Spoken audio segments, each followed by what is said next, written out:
नमस्कार दोस्तों, फिर से मैं आप सबका स्वागत करता हूं। दोस्तों, एक सवाल है, कश्मीर मुद्दा पाकिस्तान के लिए क्यों एक समस्या बन चुका है। मैं आपको बता दूं कि जो अधिकांश पाकिस्तानी और भारतीय नहीं जानते होंगे, दरअसल दोस्तों कश्मीर कभी भी पाकिस्तान के लिए मुद्दा, विभाजन या फिर धर्म का बाय प्रोडक्ट नहीं था। वास्तव में ये एक रणनीतिक योजना थी जो नेहरू, जिन्ना और गांधी की योजना थी, जो कि शक्तिहीन थे, यानी कि पावरलेस थे। कश्मीर कभी धर्म के बारे में नहीं था। ये गड़बड़ी भारत को एक ऐसे रास्ते से काटने के लिए जियोपॉलिटिक्स रूप से डिजाइन की गई योजना थी, ताकि भारत सोवियत संघ से ना जुड़ सके। और ब्रिटिश साम्राज्य ये बात जानता था कि उसे ये काम करना है, इसीलिए उसने अपने इस गेम प्लान को शुरू कर दिया और भारत को यथासंभव लंबे समय तक एक सैन्य शक्ति बनने से रोकने का जो प्लान था वो इन अंग्रेजों का था।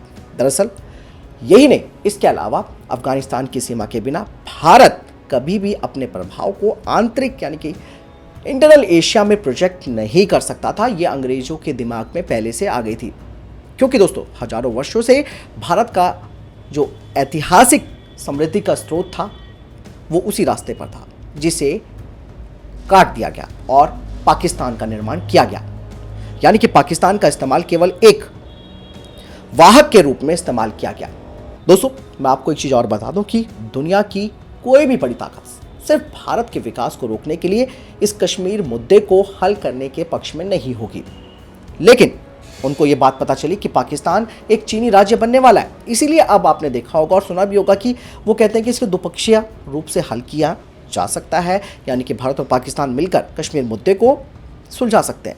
लेकिन वो इंटेंशनली नहीं चाहते हैं।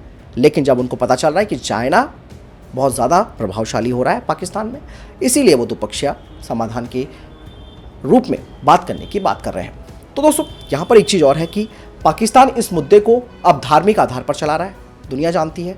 लेकिन हकीकत ये है कि यह अंग्रेज़ों की एक जो रणनीतिक योजना थी उसे सफलतापूर्वक पाकिस्तान के द्वारा लागू किया गया है। यदि दोस्तों आप इसका समर्थन करने के लिए कोई सबूत दिखा सकते हैं तो अच्छा होगा, लेकिन मुझे यकीन है कि ऐसा कोई सबूत आपके पास भी नहीं होगा।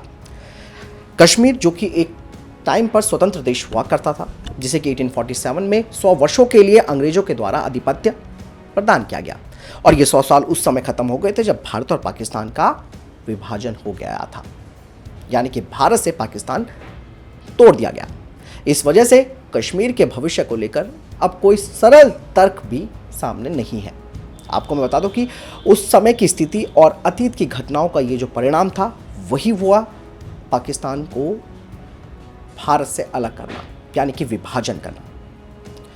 दोस्तों, अगर पाकिस्तान ने कश्मीर पर आक्रमण, लूटपाट, बलात्कार नहीं किया होता तो शायद जो वहाँ के राजा हरि सिंह थे वो कभी नेहरू से मदद नहीं मांगते और कश्मीर हो सकता था कि एक स्वतंत्र देश के रूप में अपना काम करता। बट ये लंबे समय तक भी नहीं चलता, मिलना तो उसको था ही।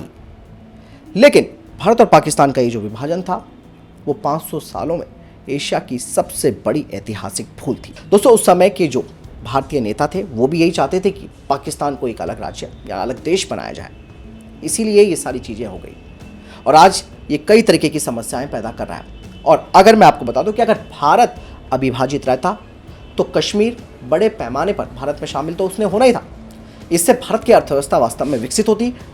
जो क्षेत्र पाकिस्तान बन चुका है या उसे पाकिस्तान कहा जाता है वो और ज़्यादा आर्थिक रूप से मजबूत होता और खरबों पैसे हमारे बर्बाद नहीं होते, जो हमें सीमा पर फेंसिंग करनी पड़ती है, वहाँ पर पेट्रोलिंग करनी पड़ती है, सेना पे जो खर्चा किया जाता है उस क्षेत्र में इतना नहीं होता, बल्कि उस पैसे को हम स्कूली शिक्षा, बुनियादी ढांचे और स्वास्थ्य की देखभाल पर लगा सकते थे। और दूसरी बात दोस्तों, इससे चाइना के लिए भी एक बहुत बड़ा सबक होता। चाइना कभी भी उत्तरी सीमा पर इस तरीके की फिर समस्याएं पैदा नहीं करता और पाकिस्तान भी दुनिया का सबसे बड़ा आतंकवादियों का निर्यातक नहीं बनता, और ये अस्तित्व में जब आना ही नहीं था तो ये सारी चीज़ें होनी नहीं थी। और एक चीज़ और है, जो आज की डेट में तालिबान इतने मजबूत हुए हैं वो इतने मजबूत नहीं हो पाते, क्योंकि भारत कभी भी उन्हें पनपने का मौका नहीं देता, जो कि पाकिस्तानी सेना ने किया और आज उसके परिणाम वो लोग भुगत रहे हैं। मैं आपको बता दूं कि पाकिस्तान के लिए भी कश्मीर का मुद्दा कुछ नहीं है, लेकिन आप समझते हैं कि वो जो ये ब्रिटिश साम्राज्य की जो पॉलिसी थी उसी को ही वो आगे बढ़ाने की कोशिश कर रहा है, चाहे वो उसका बहाना धार्मिक आधार पर दे दे या फिर वो किसी भी तरीके से उसको ये बता दे कि वहाँ के लोगों के साथ अत्याचार हो रहा है, सेना उनको परेशान कर रही है। ये सब चीज़ें बाद की बात है, लेकिन पहली बात तो ये है कि वो अंग्रेज़ों के सपने को पूरा कर रहा है और अंग्रेज़ों का ही ये पूरा का पूरा नाटक बनाया हुआ है, जिसका परिणाम आज भारत झेल रहा है। और वहीं जो लद्दाख है उसको तो इस क्षेत्र से कोई मतलब या लेना देना ही नहीं है। तो ऐसे में आप समझ सकते हैं कि किस तरीके से भारत को तोड़कर भारत को आर्थिक रूप से और सैन्य रूप से ढीला करना इन अंग्रेज़ों की चाल थी, जिन्हें ये बात पता थी कि भारत का हजारों वर्षों से एक अच्छा और एक समृद्ध इतिहास रहा है। भारत की पहुंच रशिया तक हो जाती, लेकिन सब पे पानी फेर दिया गया। आपको क्या लगता है मुझे कमेंट सेक्शन में लिखकर जरूर बताएगा। मिलता हूं नई जानकारी के साथ। जय हिंद, वंदे मातरम।